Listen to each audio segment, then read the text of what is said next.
ರೈತ ಬಾಂಧವರೆಲ್ಲರಿಗೂ ನಮಸ್ಕಾರಗಳು. ಕರ್ನಾಟಕ ಕೃಷಿ ಮಾರುಕಟ್ಟೆಯ ಹೆಸರು ಕಾಳು ಯಾವ ಮಾರುಕಟ್ಟೆಯಲ್ಲಿ ಎಷ್ಟು ರೇಟು ನಡೆದಿದೆ? ತುಂಬ ಸ್ನೇಹಿತರು ಚಾನಲ್ ಅನ್ನು ಸಬ್ಸ್ಕ್ರೈಬ್ ಮಾಡದೆ ವಿಡಿಯೋವನ್ನು ನೋಡ್ತಾ ಇದ್ರೆ ದಯವಿಟ್ಟು ಚಾನಲ್ ಅನ್ನು ಸಬ್ಸ್ಕ್ರೈಬ್ ಮಾಡಿಕೊಳ್ಳಿ, ವಿಡಿಯೋವನ್ನು ಲೈಕ್ ಮಾಡಿ ಮತ್ತು ಶೇರ್ ಮಾಡಿ. ದಿನಾಂಕ 26 ಸೆಪ್ಟೆಂಬರ್ 2025 ಹೆಸರು ಕಾಳು ಬೆಲೆಗಳ ವಿವರಣೆ. ಕಲಬುರಗಿ ಮಾರುಕಟ್ಟೆಯಲ್ಲಿ ಹೆಸರು ಕಾಳು ಕ್ವಿಂಟಲಿಗೆ ಕಡಿಮೆ ಬೆಲೆ 4,150, ಹೆಚ್ಚಿನ ಬೆಲೆ 7,400, ಮಧ್ಯಸ್ಥ ಬೆಲೆ 6,300. ಗದಗ ಮಾರುಕಟ್ಟೆಯಲ್ಲಿ ಹೆಸರುಕಾಳು ಹೆಚ್ಚಿನ ಬೆಲೆ 10,319 ರೂಪಾಯಿ ರೇಟು ನಡೆದಿದೆ. ಕಡಿಮೆ ಬೆಲೆ 1,255ರಿಂದ ಮೀಡಿಯಂ ಕ್ವಾಲಿಟಿ 4,817 ರೂಪಾಯಿ ಇದೆ. ಚಿಂಚೋಳಿ ಮಾರುಕಟ್ಟೆಯಲ್ಲಿ ಹೆಸರುಕಾಳು ಕಡಿಮೆ ಬೆಲೆ 2,800 ರೂಪಾಯಿರಿಂದ ಹೆಚ್ಚಿನ ಬೆಲೆ 3,000, ಮಧ್ಯಸ್ಥ ಬೆಲೆ 2,900. ಚಿತ್ತಾಪುರ ಮಾರುಕಟ್ಟೆಯಲ್ಲಿ 2,500 ರೂಪಾಯಿರಿಂದ ಹೆಚ್ಚಿನ ಬೆಲೆ 4,200 ರೂಪಾಯಿ, ಮಧ್ಯಸ್ಥ ಬೆಲೆ 4,000. ಬೆಂಗಳೂರು ಮಾರುಕಟ್ಟೆಯಲ್ಲಿ ಹೆಸರುಕಾಳು ಕಡಿಮೆ ಬೆಲೆ 9,500 ರೂಪಾಯಿರಿಂದ ಹೆಚ್ಚಿನ ಬೆಲೆ 12,000, ಮಧ್ಯಸ್ಥ ಬೆಲೆ 10,750.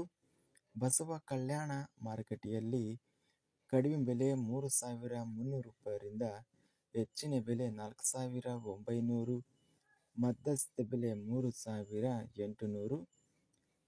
ಬಾಯ್ಲಿಕ ಮಾರುಕಟ್ಟೆಯಲ್ಲಿ 2,600 ರೂಪಾಯಿರಿಂದ ಹೆಚ್ಚಿನ ಬೆಲೆ 7,680, ಮಧ್ಯಸ್ಥ ಬೆಲೆ 6,201.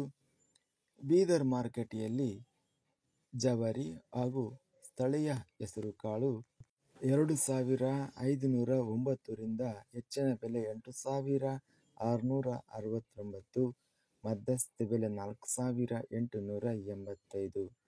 ಯಲಬುರ್ಗಾ ಮಾರುಕಟ್ಟೆಯಲ್ಲಿ ಹೆಸರುಕಾಳು 7,650, ಹೆಚ್ಚಿನ ಬೆಲೆ 7,920, ಮಧ್ಯಸ್ಥ ಬೆಲೆ 7,826. ರಾಮದುರ್ಗ ಮಾರುಕಟ್ಟೆಯಲ್ಲಿ 1,321ರಿಂದ ಹೆಚ್ಚಿನ ಬೆಲೆ 9,489, ಮಧ್ಯಸ್ಥ ಬೆಲೆ 4,390. ಶಿವಮೊಗ್ಗ ಮಾರುಕಟ್ಟೆಯಲ್ಲಿ 10,050 ರೂಪಾಯಿ ಇದೆ. ಹುಬ್ಬಳ್ಳಿ ಮಾರುಕಟ್ಟೆಯಲ್ಲಿ ಹೆಸರುಕಾಳು 1,009ರಿಂದ ಹೆಚ್ಚಿನ ಬೆಲೆ 7,710, ಮಧ್ಯಸ್ಥ ಬೆಲೆ 3,221. ಇದಿಷ್ಟು ನಿನ್ನೆ ನಡೆದ ಕರ್ನಾಟಕ ಕೃಷಿ ಮಾರುಕಟ್ಟೆಯ ಹೆಸರುಕಾಳು ಬೆಲೆಗಳ ವಿವರಣೆ. ಇಂತಹ ತಾಜಾ ಮಾರುಕಟ್ಟೆಯ ಬೆಲೆಗಳ ವಿವರಣೆಗಾಗಿ ನಮ್ಮ ಚಾನಲನ್ನು ಕೂಡಲೇ ಸಬ್ಸ್ಕ್ರೈಬ್ ಅನ್ನು ಮಾಡಿಕೊಳ್ಳಿ, ಪಕ್ಕದಲ್ಲಿರುವ ಗಂಟೆ ಸಿಂಬಲವನ್ನು ಪ್ರೆಸ್ ಮಾಡಿ. ಹೀಗೆ ಮಾಡಿದರೆ ನಾವು ಅಪ್ಲೋಡ್ ಮಾಡುವ ಪ್ರತಿ ವಿಡಿಯೋಸ್ ಕ್ಷಣದಲ್ಲೇ ನೋಟಿಫಿಕೇಶನ್ ಆಗುತ್ತವೆ. ಈ ವಿಡಿಯೋವನ್ನು ಲೈಕ್ ಮಾಡಿ. ವಿಡಿಯೋವನ್ನು ಲೈಕ್ ಮಾಡುವುದರಿಂದ ಇನ್ನೂ ಹೆಚ್ಚಿನ ರೈತ ಬಂಧುಗಳೆಲ್ಲರಿಗೂ ವಿಡಿಯೋ ತಲುಪುತ್ತದೆ. ಆದ್ದರಿಂದ ವಿಡಿಯೋವನ್ನು ಲೈಕ್ ಮಾಡಿ, ಸ್ನೇಹಿತರಿಗೆಲ್ಲರಿಗೂ ಶೇರ್ ಮಾಡಿ. ಧನ್ಯವಾದಗಳು. ಜೈ ಜವಾನ್, ಜೈ ಕಿಸಾನ್.